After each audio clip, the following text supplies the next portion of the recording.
दोस्तों, जैसा कि हम सभी लोग ये बात बहुत अच्छे तरीके से जानते भी हैं कि साल 2023 में दुनिया के बड़े बड़े देशों ने बदलाव कर दिए थे कि जो नाकाबिले यकीन थे। जैसा कि बुर्किना फासो में तख्ता पलट हुआ और हुकूमत आई इब्राहिम तरोरे के पास। ऐसे ही 2023 में मुआहदा लौज़ान खत्म हुआ और एर्दोगान बन गए मुस्लिम दुनिया के हीरो। दोस्तों, बुर्किना फासो की आर्मी में मौजूद कुछ सीनियर ऑफिसर थे जिनकी मदद से अभी कुछ वक्त पहले तबीबा ने देश का कंट्रोल हासिल किया था। वही आर्मी ऑफिसर तबीबा से नाराज हो गए और सिर्फ 8 महीने के अंदर मतलब 2022 में मिलिट्री ने एक और तख्ता पलट किया और इस बार अपने इस नए जनरल को हटाकर एक नए इंसान को बैठाया। और इस बार सीनियर ऑफिसर में जिस नए इंसान को बैठाया गया था उसका नाम था कैप्टन इब्राहिम तरोरे। दोस्तों, इब्राहिम तरोरे ने देश की गद्दी संभालने के फौरन बाद 2023 में पहले तो फ्रांस के साथ उनका जो डिफेंस पैक्ट था, जो मुआहिदा था, उसको खत्म किया गया। लेकिन शुरू में ज्यादातर लोगों को यही लगा था कि भला फ्रांस जैसा ताकतवर देश बुर्किना फासो से इतनी आसानी से कैसे निकल जाएगा। लेकिन बुर्किना फासो के इस नए और बहुत कम उम्र के लीडर ने साथ में धमकी भी दे डाली और बाकायदा 1 महीने के अंदर अंदर फ्रांस की फौज को बुर्किना फासो को छोड़ना होगा। वहीं दूसरी तरफ फ्रांस ने भी जब इब्राहिम तरोरे के इस तरह के तेवर देखे तो खामोशी के साथ बुर्किना फासो से अपनी फौज को निकाल लिया। यह इब्राहिम तरोरे का पहला बोल्ड स्टेप था। अब दूसरी तरफ इसमें मुआहदा लौज़ान यानी कि वो एग्रीमेंट जिसमें हमारी दुनिया के इतिहास की 3 बर्रे आजमों पर हुकूमत करने वाली सबसे बड़ी सल्तनत यानी कि खिलाफत उस्मानिया को तोड़ा गया था। और इस एग्रीमेंट के चलते खिलाफत उस्मानिया के मरकज यानी तुर्की को कमजोर कर दिया गया था। वो मुआहदा लौज़ान अब खत्म हो चुका है और इस एग्रीमेंट के खत्म होने के बाद बहुत सारी न्यूज ये भी निकल कर आ रही थी कि तुर्की के राष्ट्रपति रजब तैयब एर्दोगान ने कई तरह से उसके लिए ऐसे ऐसे खतरे उठाए थे कि जो पूरी दुनिया को हैरान और परेशान कर देने वाले थे। लेकिन दोस्तों, आज की इस वीडियो की इंफॉर्मेशन बिल्कुल ही अलग होने वाली है। ये बात तो आप और हम बहुत अच्छे तरीके से जानते भी हैं कि आले सऊद किस तरह से बैठे हुए हैं पैर जमाकर हिजाज़ मुकद्दस यानी आज के सऊदी अरब पर। तो दोस्तों, आज की इस वीडियो में हम लोग यही जानने की कोशिश करेंगे कि खिलाफत उस्मानिया की इस रेस में अब 2 नए देश और भी शामिल हो चुके हैं। क्या वाकई तुर्की के अलावा सऊदी अरब और बुर्किना फासो जैसा एक ताकतवर मुस्लिम देश क्या खिलाफत का हकदार बनना चाहता है? दोस्तों, जैसा कि आप और हम ये बात बहुत अच्छे तरीके से जानते भी हैं कि साल 2025 चल रहा है और हमारी दुनिया में इस बात को लेकर काफी ज्यादा चर्चाएं हो रही हैं कि अब 2025 में तुर्की क्या करने वाला है। और हो भी क्यों ना, क्योंकि 100 सालों के बाद तुर्की के ऊपर से अब वो बैन हट चुका है कि जो जालिमाना तौर पर उसके ऊपर लगाया गया था। दोस्तों, आज का टॉपिक बिल्कुल ही अलग हटकर होने वाला है। दोस्तों, अब तक तो हम सब यही जानते थे कि तुर्की 2023 के बाद खिलाफत उस्मानिया को कायम करने की कोशिश करेगा और पूरी दुनिया के मुसलमानों का खलीफा बन जाएगा। लेकिन दोस्तों, अभी हमें खुद इस बात का पता चला है कि इस रेस में तुर्की अकेला नहीं है जो खलीफा बनने का उम्मीदवार बनता है या फिर हमारी इस पूरी मुस्लिम दुनिया का खलीफा बनने की इस रेस में शामिल है। इसके अलावा और भी देश हमारी इस दुनिया में मौजूद हैं जो खिलाफत का दावा भी करते हैं और एर्दोगान को टक्कर देने की जुर्रत भी करते हैं। जैसा कि रजब तैयब एर्दोगान खिलाफत की इस रेस में बिल्कुल भी अकेले नहीं हैं, जो मुस्लिम दुनिया का खलीफा बनने की ख्वाहिश रखते हैं। अभी हाल ही में एक रिपोर्ट से ये पता चला है कि इस लिस्ट में 2 और भी देश शामिल हो चुके हैं। आखिर वो कौन से देश हैं खलीफा बनने की इस लिस्ट में? दोस्तों, ये जंग आज से नहीं बल्कि काफी दिनों से, बल्कि यूँ कह लीजिए कई सालों से चल रही है। खलीफा बनने की इस लिस्ट में हमारी इस दुनिया को मालूम है कि तुर्की इस लिस्ट में नंबर 1 पर है। तो वहीं दोस्तों, इस लिस्ट में एक और देश है कि जो खलीफा बनने के लिए दावेदार बना बैठा है और वो देश है सऊदी अरब। और तीसरा नाम सुनकर आप लोग शायद हैरान भी हो सकते हैं और उस देश का नाम है बुर्किना फासो।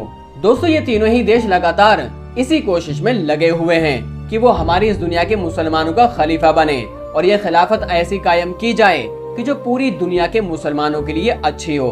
दोस्तों, ये देश खलीफा इसलिए भी बनना चाहते हैं कि खलीफा मुस्लिम देशों का सबसे बड़ा पद होता है। अब मुस्लिम देशों के हिसाब से जिसको भी खलीफा चुन लिया जाएगा और वही होगा हमारी दुनिया का सबसे पावरफुल इंसान और इसके साथ ही साथ पावरफुल नेता भी, क्योंकि उसके अंडर में जितनी भी मुस्लिम कंट्रीज हैं वो साथ आएंगी और उसी के हुक्म के मुताबिक सारे अमल होंगे। इसलिए खलीफा की ये जंग बहुत ही जोरों शोरों से जारी है। वहीं दूसरी तरफ जो स्थिति है वो भी आप लोगों को बता देते हैं कि तुर्की के पास पहले हिजाज़ मुकद्दस हुआ करता था और वह तमाम मुस्लिम कंट्रीज खिलाफत उस्मानिया के अंडर में ही आया करती थी।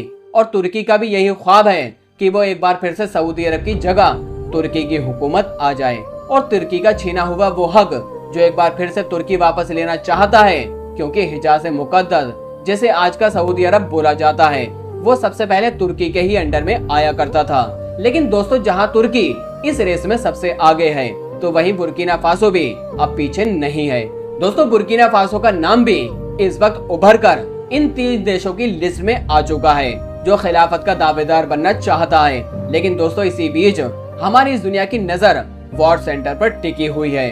कोई शख्स यूक्रेन और रशिया की तरफ देखता है तो कोई शख्स फिलिस्तीन और इसराइल की तरफ देखता है। लेकिन इन सब चीजों के बावजूद हमारी इस दुनिया को अभी तक वो दिखाई नहीं देता है जो इस वक्त धीरे धीरे जमा किया जा रहा है, जिसका मतलब होगा मुस्लिम कंट्रीज का सुपर पावर बन जाना। दरअसल दोस्तों, जो भी देश खलीफा बनेगा वो दुनिया की मुस्लिम आबादी और उन मुस्लिम देशों का टॉप का कमांडर भी होगा और फिर मुसलमानों का ग्लोबल नेता भी बन जाएगा। जो कोई भी खलीफा बनेगा सारी के सारी मुस्लिम कंट्रीज और उन मुस्लिम कंट्रीज में रहने वाले वो तमाम मुसलमान उनको ही फॉलो करेंगे और उसकी ताकत दुनिया के सुपर पावर देश यानी अमेरिका और रशिया के बराबर हो जाएगी, क्योंकि इस लीडर के पीछे दुनिया की एक बहुत बड़ी आबादी और एक बहुत ही मालदार देश भी शामिल होंगे। और जो भी खलीफा बनेगा उसके पास 57 मुस्लिम देशों का रिमोट कंट्रोल भी होगा। शायद अब आप लोगों को बहुत अच्छे तरीके से समझ में आ गया होगा खलीफा बनने की इस रेस में आखिर बुर्किना फासो और सऊदी अरब क्यों कूद पड़े और खलीफा बनने के लिए अपने आप को दावेदार ये लोग क्यों बता रहे हैं। कायदे से अगर देखा जाए तो ये तुर्की का हक है, लेकिन आज बुर्किना फासो और सऊदी अरब इस रेस में कूद चुके हैं। लगभग 100 सालों के बाद तुर्की के राष्ट्रपति रजब तैयब एर्दोगान एक बार फिर से तुर्की की खिलाफत उस्मानिया को कायम करके तुर्की को खिलाफत का केंद्र बनाना चाहते हैं।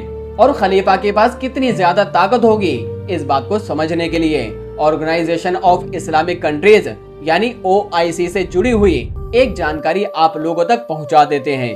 दोस्तों, इस वक्त मुस्लिम संगठन में 57 मुस्लिम देश शामिल हैं और अगर खिलाफत कायम हो जाती है और जिस देश का इंसान खलीफा बनता है तो वो खलीफा इन तमाम देशों का भी हेड होगा और इस ऑर्गेनाइजेशन का भी हेड होगा।